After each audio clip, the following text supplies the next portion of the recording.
Today I'm going to show you how to use advanced track changes in Microsoft Word.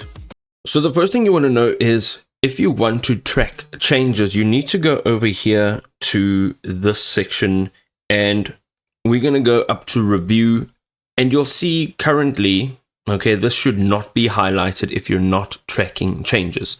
But if you'd like to track changes, you can now select either for just yourself or for everyone, or you can lock tracking on. Okay, this will be password protected. So go ahead, click on that, and you can now see that it is on, it's highlighted, and on the top it says reviewing. So what you will do here is make the changes that you need to make. So let's just say we are going to add in some random stuff over here, and this is now going to be the changes. Now, for somebody to track these changes, we can just turn that off. You can literally go through this over here and you'll see that these are the changes that have been made. You can also click on compare, where you can combine the revisions from multiple authors into one single document, or you can compare two versions of a single document, like this one right here.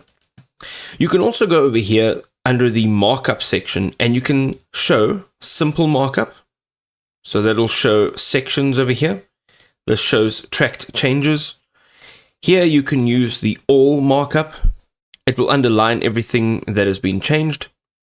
We also have no markup, so it does not show you anything, and then original, which will show you the actual original document.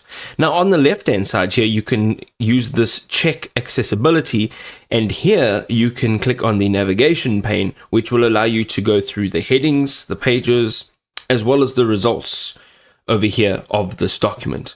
These are some of the advanced tracking techniques that you can use in Microsoft Word.